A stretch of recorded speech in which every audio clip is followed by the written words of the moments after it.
name is Oretha Bestman Yakes, president of the Staten Island Liberian Community Association. Um, my name is Oretha Bestman Yakes, president of the Liberian Community Association on Staten Island. We have about 10,000 Liberians that live on Staten Island, and I've been on Staten Island since 1987, from 2008 to 2012, and I became the president from 2012 up to present time.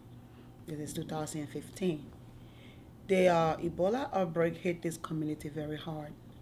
The fact that we have a huge concentration of Liberians here, and we all have tied to our family back in Liberia, more especially our native women that came from Liberia during the Civil War.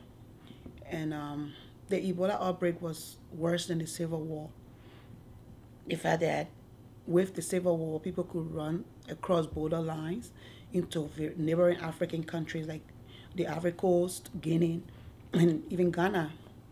By the way, the Ebola virus, people could not go anywhere. You sit there, and if anyone in your home was sick, and our African way of doing things, we care for each other. We care for our parents. We care for our children. We don't have this nursing home system where you just take the person to nursing home.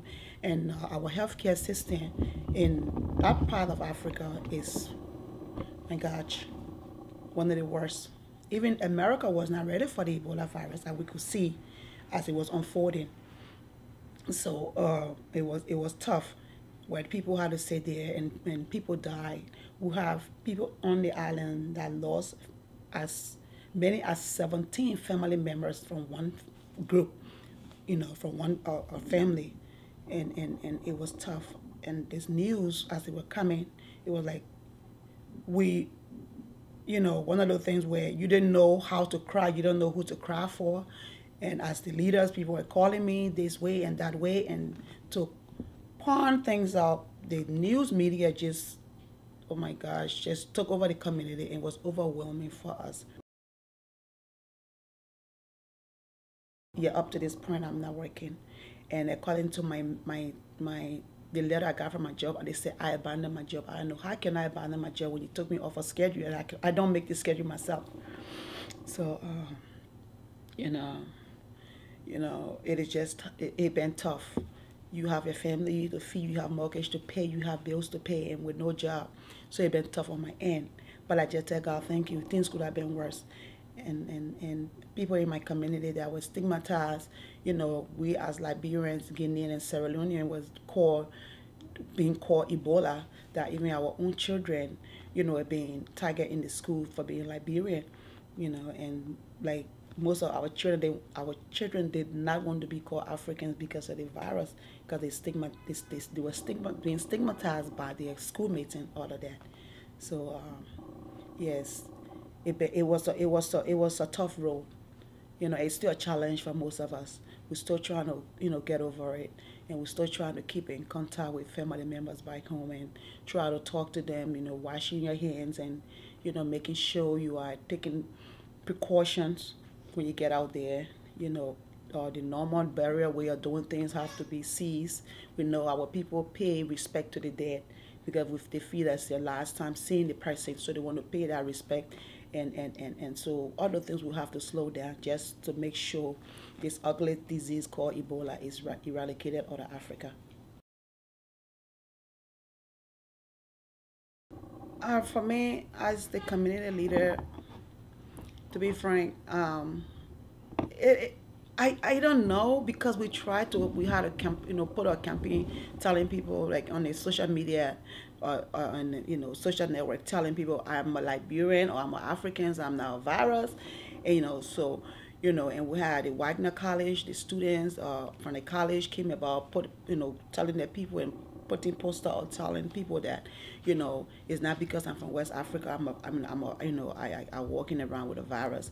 I know there are people that are still afraid to be around Africans because of this. Like I just got a message from Liberia 2 days ago that they have 60 new cases. So in as much that the news coming like slowing down. You still get the news that people still being infected because it just took that one person. One person, we don't know where it came from, that spread around the country.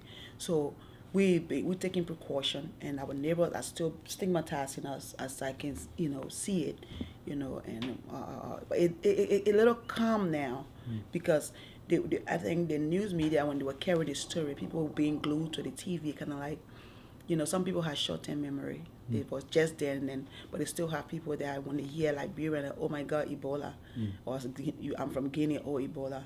So so despite the report of CNN, your interview with CNN, with other TV stations, and you're saying that this didn't affect people's mind, it didn't change people's mind. People who they are, no matter how you would try to tell them that this is not this way, people, I think their mind is already set. It's like when the AIDS virus came about, it was a Haitian thing, and they still have people that think that way today. I mean, it's slowed down. It's not as bad because I'm not getting a report people from my community members like they were, like those that work at home health aides in the Vera homes and nursing home. People are telling them don't come to work. It's not like that anymore. So it slowed down, but it's just that it's just when you speak in a place, you say Liberian, people can still pull away from you.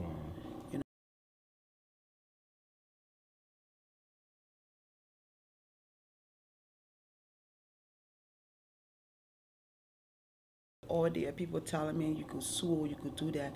My focus right now is to graduate and get that degree in my hands. That will be my own weapon to fight.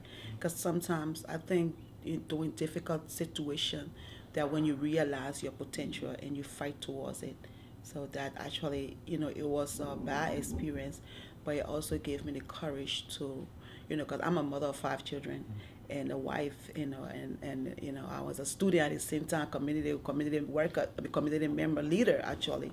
So I had too many hats I was wearing, and focusing on school was one of the things that I wasn't concerned about. I was just there, just trying to barely make my grades. But then when this happened, it was a wake-up call for me. I realized, listen, I'm not an American, I'm an African, and I'm not gonna let this break me down. It had to make me strong because I had to do it for me. I had to do it for my children, so, and I had to do it for my country. In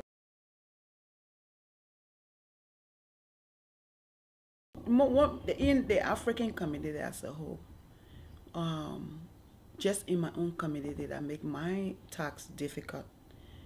It was, you have too many organizations that are not coming under the umbrella of the Liberian community, and everybody want to do their own thing because people feel they have their own organization, they have their own non-for-profit, so they have to do it.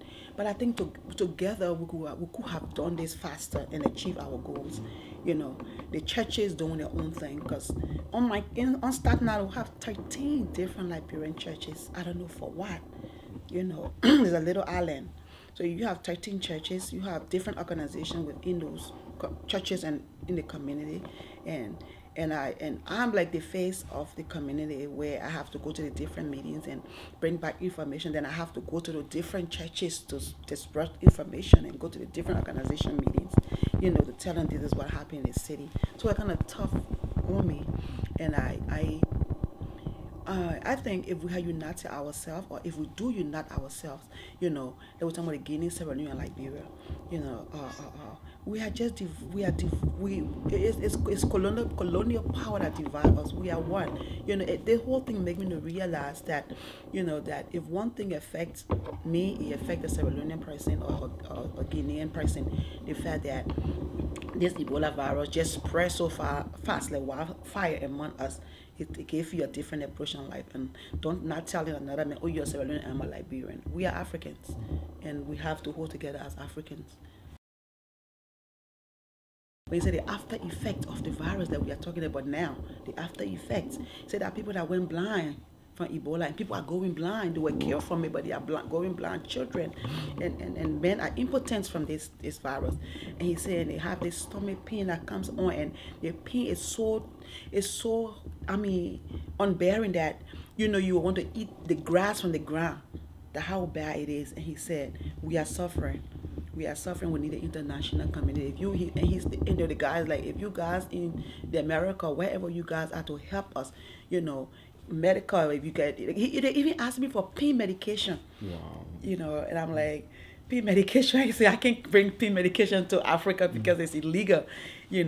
But I will see if we can talk to people here if they can help you guys. So those are the people we are very concerned about now, because after Ebola is eradicated out of Africa, then what next? What happened to those victims? What happened to those children? And I talked to a woman also she went there, her husband, her mom, her 3 children. Her mom died, her husband died, 3 children died. She lived. And then they had another set of children. They went in with their parents. 4 of them. Parents died, and the children were left with no parents. And she, before she left the center, she took the kids home with her. And she's telling me, she said, I have these children with me. Nobody want to help me. Nobody want to come around because I'm an Ebola survivor. And the children are here. Nobody want to, even the kids in the community don't want to play with them or identify with them. And, school about to open. I think you hear in the news that the Liberian president made an announcement that school will open in February. And she's like, I need help for these children. So my thing is, all the program that's going around from New Jersey to Washington, D.C., what next? What are we doing with this? We need to, help these survivors to make sure they get back on their feet and get back into the community and, and do what they have to do to help themselves. Thank you.